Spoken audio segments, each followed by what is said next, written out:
السلام علیکم ورحمۃ اللہ وبرکاتہ۔ اعوذ باللہ السمیع العلیم من الشیطان الرجیم، بسم اللہ الرحمن الرحیم۔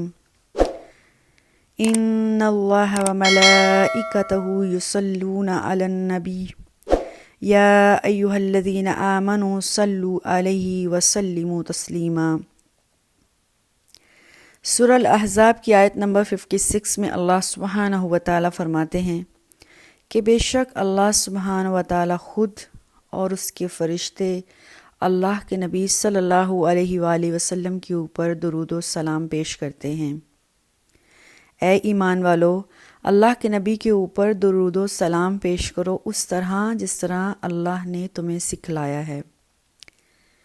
اللہ کے نبی کے اوپر درود و سلام پیش کرنا ایک بہت بڑی عبادت ہے، اور اللہ سبحانہ و تعالیٰ واحد یہی ایک عبادت خود کرتے ہیں۔ وہ اللہ ذوالجلال والاکرام، لم یلد ولم یولد، جس کو کسی چیز کی حاجت نہیں، جو کن کہے تو فیکن ہو جائے، وہ اللہ بھی اللہ کے نبی کے اوپر درود و سلام پیش کرتے ہیں۔ اللہ کہاں سے اللہ کے نبی کے اوپر درود و سلام پیش کرتے ہیں؟ اللہ سبحانہ و تعالیٰ ویسے تو اپنے علم کے اعتبار سے ہر جگہ پر ہیں، لیکن اپنی ذات کے اعتبار سے عرش پر مستوی ہیں۔ سورہ نجم میں اللہ سبحانہ و تعالیٰ فرماتے ہیں ثم استوی علی العرش، اللہ سبحانہ و تعالیٰ عرش پر مستوی ہیں۔ یہ عرش کہاں ہے؟ ساتوں آسمان کے اوپر اللہ کا عرش ہے، جس کو 8 فرشتے اٹھائے ہوئے ہیں۔ یہ عرش اتنا بڑا ہے کہ عرش سے اگر نیچے 7واں آسمان دیکھا جائے تو ایسے لگتا ہے جیسے بڑے میدان میں ایک چھلا یا انگوٹھی۔ سبحان اللہ، اتنا بڑا عرش ہے، اور اس عرش کے اوپر اللہ کی کرسی ہے، جہاں اللہ سبحانہ و تعالیٰ جلوہ فرما ہیں۔ وہاں سے اللہ اور اس کے فرشتے ہمہ وقت اللہ کے نبی کے اوپر درود و سلام پیش کرتے ہیں۔ یہ درود جاتا کہاں ہے؟ مدینہ میں، جہاں اللہ کے نبی صلی اللہ علیہ وآلہ وسلم آرام فرما رہے ہیں۔ ذرا سوچئے، عرش سے درود و سلام ٹریول کرتا کرتا کہاں آتا ہے؟ مدینہ شریف میں، اللہ کے نبی صلی اللہ علیہ وآلہ وسلم کے روضہ کے اوپر۔ اور جب یہ درود آتا ہوگا، ہمیں پتہ ہے کہ کوئی بھی چیز فریکوینسی کی صورت میں ٹریول کرتی ہے تو وہ ایک لہروں کی صورت میں ہوگا۔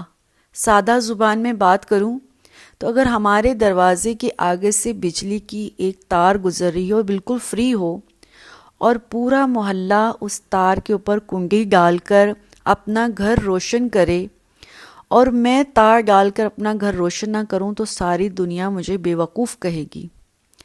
اللہ اور اس کے فرشتے، پورا آسمان ہر وقت اس نور کی لہروں کے ساتھ جو مدینے کی طرف جا رہا ہے، ہر وقت چمک رہی ہوتی ہیں۔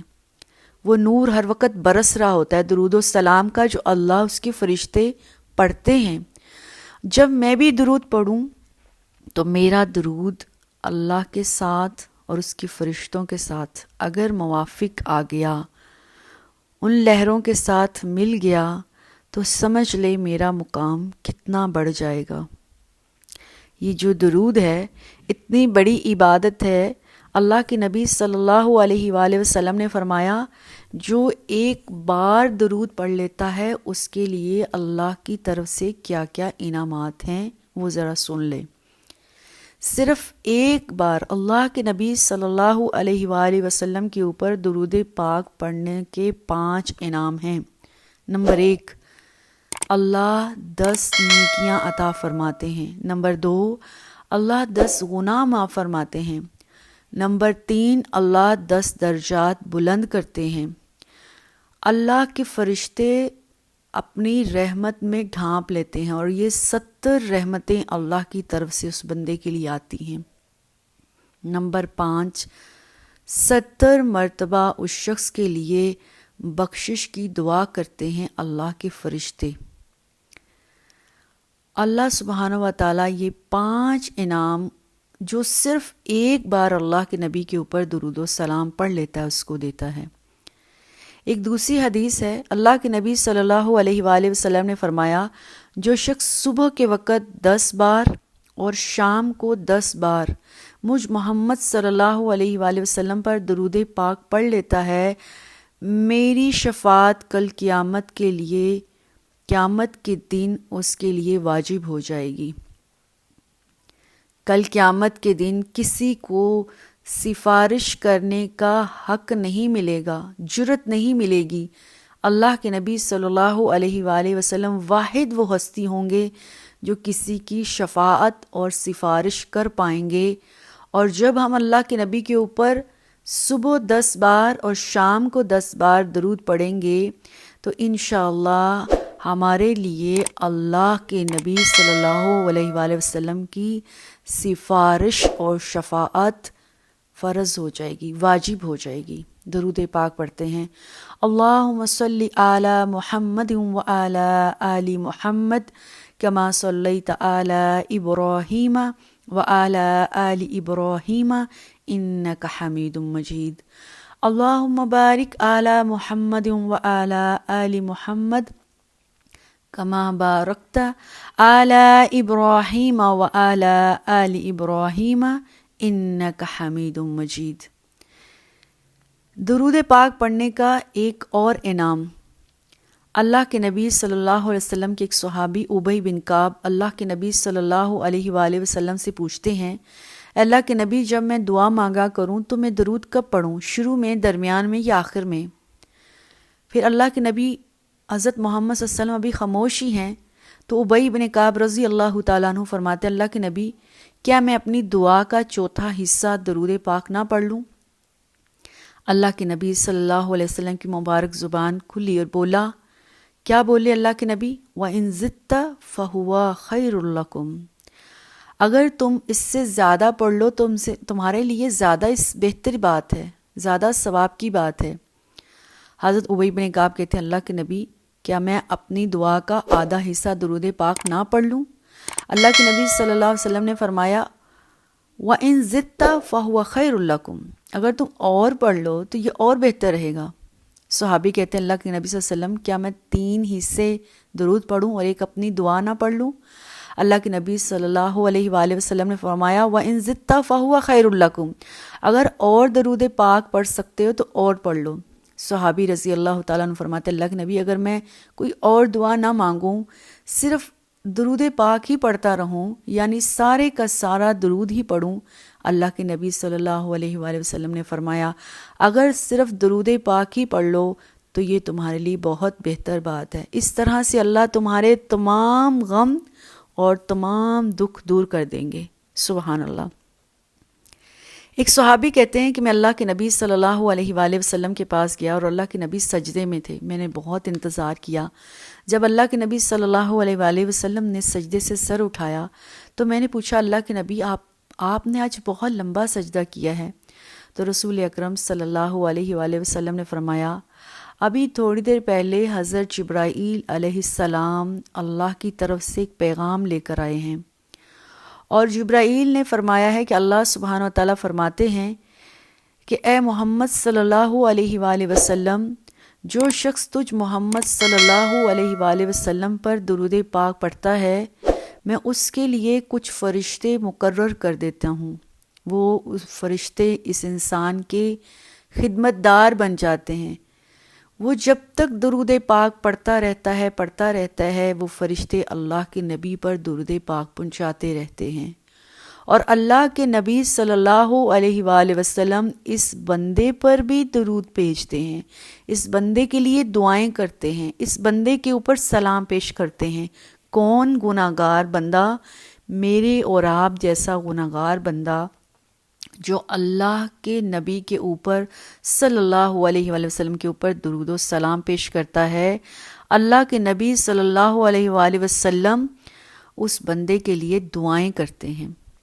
تو درود اتنی بڑی نعمت ہے کہ ہم اس نعمت سے اپنے آپ کو کیوں محروم رکھتے ہیں؟ اب سوال یہ ہے کہ کون سا درود پڑھنا چاہیے؟ جتنے بھی درود ہیں سارے کے سارے اہم ہیں، سب کی اپنی اپنی فضیلت ہے۔ سب کو پڑھنے سے اللہ سبحانہ و تعالیٰ اجر دیتے ہیں، گناہ معاف کرتے ہیں، درجات کو بلند کرتے ہیں، اللہ کے نبی صلی اللہ علیہ وسلم کی قیامت کے دن شفاعت نصیب ہوگی۔ لیکن درود ابراہیمی کے بارے میں اللہ کے نبی صلی اللہ علیہ وسلم نے خاص طور پر تلقین کی ہے۔ درود ابراہیمی ایسا درود ہے جس کو پڑھے بغیر نماز قبول نہیں ہوتی۔ اگر کوئی اپنی دعا میں پڑھ لے تو اس کی دعا سیدھی اللہ کے عرش کی طرف چلی جاتی ہے۔ یہ درود ابراہیمی اتنا اہم کیوں ہے؟ اس درود کے اندر دو حصے ہیں۔ ایک، ہم اللہ کے نبی حضرت ابراہیم علیہ السلام کے اوپر درود و سلام پیش کرتے ہیں، اور دوسرا حضرت محمد صلی اللہ علیہ وآلہ وسلم اور آپ کی آل پر درود و سلام پیش کرتے ہیں۔ پہلا حصہ جو حضرت ابراہیم اور آپ کے خاندان پر جو درود و سلام ہے، وہ حضرت ابراہیم کی دو اولادیں حضرت اسحاق اور حضرت اسماعیل ہیں۔ حضرت اسحاق سے آگے جتنے بھی انبیاء آئے ہیں حضرت عیسیٰ تک، ہم یہ کہتے ہیں اللہ ان سب پر ہم درود و سلام پیش کرتے ہیں۔ اور حضرت ابراہیم کے دوسرے بیٹے حضرت اسماعیل سے حضرت محمد صلی اللہ علیہ وآلہ وسلم نبی اور رسول ہیں، ہم کہتے ہیں اللہ ہم حضرت ابراہیم کے دونوں بیٹوں کی دونوں آل پر درود و سلام پیش کرتے ہیں۔ اور حضرت ابراہیم کے ساتھ ساتھ درود ابراہیمی میں دوسرا حصہ حضرت محمد صلی اللہ علیہ وسلم اور آپ کی آل کا ہے، اور ہم اللہ کے نبی کے اوپر درود پیش کرتے ہیں، اور آل محمد سے مراد آپ کے خاندان، آپ کی اولاد۔ اور حدیث میں آتا ہے آل محمد سے مراد اللہ کے نبی صلی اللہ علیہ وسلم کی ذات، سیدہ فاطمہ، حضرت علی، حضرت حسن، حضرت حسین ہیں۔ یہ 5 لوگ آل محمد سے مراد ہیں، اور اس کے علاوہ آپ کی ازواج۔ تو اللہ کے نبی صلی اللہ علیہ وآلہ وسلم کے اوپر جب ہم درود و پاک پیش کرتے ہیں اور آپ کے خاندان پر آل محمد پر درود پڑھتے ہیں، تو ہم صرف اللہ کے نبی کے اوپر درود نہیں پیش کر رہے ہوتے، ہم اللہ کے نبی کے نواسوں کے اوپر، آپ کے نواسوں کے نواسوں کے اوپر، اور جتنا بھی آل محمد کا خاندان ہے وہ سب شہید جو کربلا میں اپنی جان نثار کر چکے ہیں، ہم ان سب پر درود و سلام پیش کرتے ہیں۔ تو آج ہی سے ہم اپنی دعاؤں میں درود کو لازم کر لیں گے، کم از کم صبح اور شام میں 10 بار تو درود ضرور پڑھیں گے، اور دن میں جب کبھی موقع لگے گا ہم درود پاک پڑھتے رہیں گے۔ جب ہم درود پڑھیں گے تو ہمارا درود، وہ جو اللہ اور فرشتے درود پڑھ رہے ہیں، وہ لہروں کی صورت میں، فریکوینسی کی صورت میں اللہ کے نبی صلی اللہ علیہ وسلم کی روضے کی طرف ٹریول کر رہا ہے، ہمارا درود بھی ان لہروں میں شامل ہو جائے گا۔ سمجھیں، سوچیں ذرا ہمارا مقام کہاں چلا جائے گا۔ تو انشاءاللہ آج سے ہم درود پاک کو اپنی زندگی میں لازم کر لیں گے، اور رمضان میں خاص طور پر ہر نیکی کا اجر اللہ کتنا زیادہ بڑھا چڑھا کے دیتا ہے، جتنا اللہ کی شان ہے۔ ہم درود پاک کے بارے میں تو بالکل یہ نہیں کہہ سکتے کہ اتنا اجر، جتنا اللہ کی شان ہے، جتنا میرے نبی کی شان ہے، اس کے مطابق اللہ ہمیں اجر دیں گے۔ تو اللہ سے دعا ہے اللہ سبحانہ و تعالی ہمیں استطاعت دے، اللہ سبحانہ و تعالی ہم میں وہ شوق اور رغبت پیدا کرے جو ہمارے آقا محمد صلی اللہ علیہ وآلہ وسلم سے ہونی چاہیے۔ ہم ہمہ وقت اللہ سے درود پاک کے ذریعے ہی دعائیں کرتے رہیں۔ آمین۔ السلام علیکم ورحمۃ اللہ وبرکاتہ۔